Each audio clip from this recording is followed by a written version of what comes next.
Dans la course au titre très convoité de meilleur jeu de stratégie jamais sorti, un jeu de Microprose est souvent considéré comme l'un des compétiteurs les plus redoutables. Proposant aux joueurs de défendre la Terre contre une invasion d'extraterrestres, XCOM sort en 1994 et va s'imposer comme un classique indémodable du jeu PC.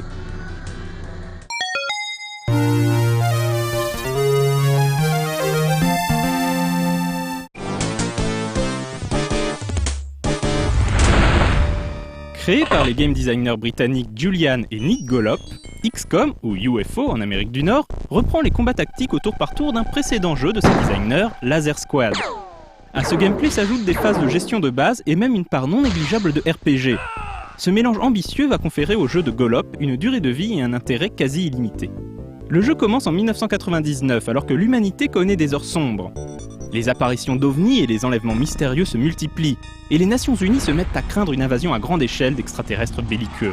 Pour protéger la Terre contre cette menace, les gouvernements du monde mettent leurs ressources en commun et fondent l'Extraterrestrial Combat Unit, ou XCOM, une organisation paramilitaire indépendante chargée de surveiller les signes d'activité extraterrestre et y mettre un terme. Le joueur vient justement d'être promu à la tête de cette unité. Le jeu alterne une phase de gestion sur la map monde, appelée le Geoscape, et des missions au tour par tour contre les envahisseurs. Le joueur devra gérer l'équipement de ses troupes, rechercher de nouvelles technologies, et surtout obtenir de bons résultats pour s'assurer le financement nécessaire à une défense efficace de la planète. Régulièrement, les radars de ces bases capteront une activité suspecte. Il lui faudra alors abattre le ou les vaisseaux ennemis, puis envoyer une équipe au sol éliminer les aliens survivants ou les capturer pour les étudier. Les soldats montent en grade et en efficacité au fil de leur mission, et la perte de l'un de ces vétérans au combat peut s'avérer un sacré handicap lorsqu'il s'agit de le remplacer par un bleu. Julian Gollop estime qu'une grande part du succès d'XCOM vient en fait de la diffusion un an plus tôt de la série X-Files, qui a rendu les extraterrestres populaires à nouveau. S'il est certain qu'XCOM a bénéficié de l'engouement pour la série de Chris Carter, il est devenu culte surtout parce que c'est un jeu extraordinairement fun et addictif, voilà tout.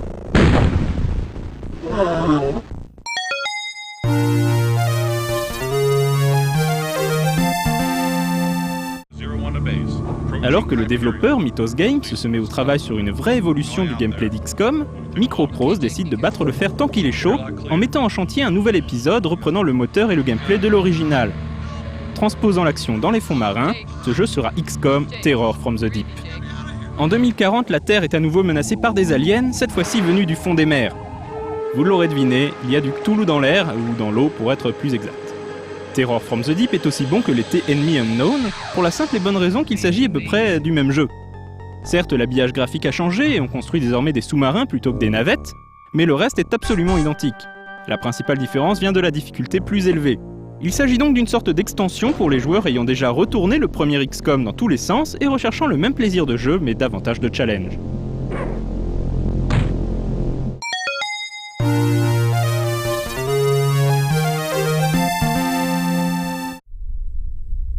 XCOM Apocalypse est la vraie suite de XCOM et sort après 3 ans de développement dans les studios de Mythos Games. Le jeu se déroule à la fin du XXIe siècle. Après la bataille contre les grands anciens, la biosphère de la planète a été ravagée et les humains vivent désormais dans des gigantesques cités-dômes. Dans XCOM Apocalypse, le joueur doit défendre l'une de ces cités, Megaprimus, contre une nouvelle menace alien. Le jeu se déroule donc à l'échelle d'une unique mégapole. Le Geoscape laisse donc sa place au Cityscape. L'alternance de phases de gestion et de combat reste cependant au cœur du jeu, même s'il est cette fois-ci possible de passer les combats en mode temps réel. La grande innovation de XCOM Apocalypse, c'est la nécessité pour le joueur de s'attirer les bonnes grâces d'une multitude d'organisations plus ou moins dignes de confiance pour financer son activité. Les actions du joueur lui mettront certaines d'entre elles à dos, à commencer par le culte de Sirius, une bande d'illuminés vénérant les aliens. Les aliens eux-mêmes se répartissent en 14 espèces qu'il faudra étudier dans l'espoir de les vaincre. Le joueur devra donc apprendre à connaître ses ennemis, mais aussi louvoyer au sein de la politique interne de la ville, alors que les aliens tenteront d'en infecter les plus hauts dignitaires pour prendre le contrôle du métroplexe. Tous ces paramètres rendent XCOM Apocalypse particulièrement complexe, mais aussi très riche. Ce sera également le dernier jeu XCOM développé directement par ses créateurs.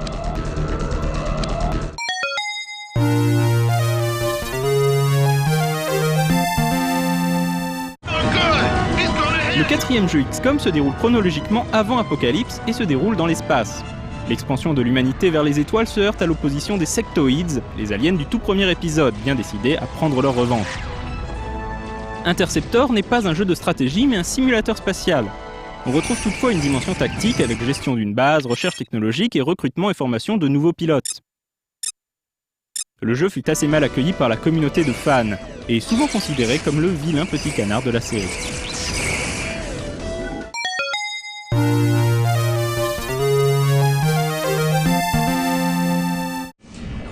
XCOM Enforcer n'a pas grand chose à voir avec le gameplay ou l'ambiance des premiers épisodes de la série.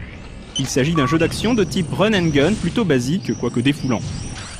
On y joue l'Enforcer, un super robot créé par un savant un peu timbré pour défendre la Terre de l'invasion extraterrestre. Le jeu, réalisé avec l'Unreal Engine, n'a pas franchement fait date malgré une réalisation honnête. Ce fut le dernier jeu à sortir sous le label XCOM pendant presque une décennie.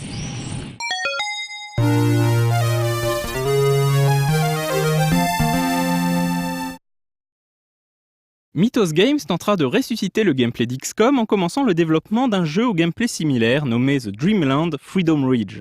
Mais le studio fermera ses portes avant d'avoir pu mener le projet à son terme. Virgin, qui possédait les droits sur le projet, les revendit au studio tchèque Altar Games qui reprit le flambeau avec un nouveau moteur. Le jeu finira par devenir UFO Aftermath, successeur spirituel d'XCOM qui donnera naissance à une trilogie composée des sympathiques UFO Aftermath, Aftershock et Afterlight. Malgré leurs défauts, ces jeux sont souvent considérés comme ceux qui se rapprochent le plus d'un vrai nouveau XCOM.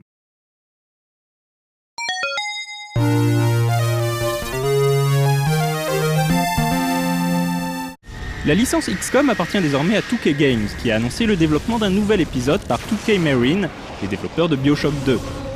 Proposant une ambiance années 50 intrigante, ce prétendu reboot n'a malheureusement plus grand chose en commun avec le gameplay stratégique qui a fait la légende de la série, puisqu'il s'agira a priori d'un FPS.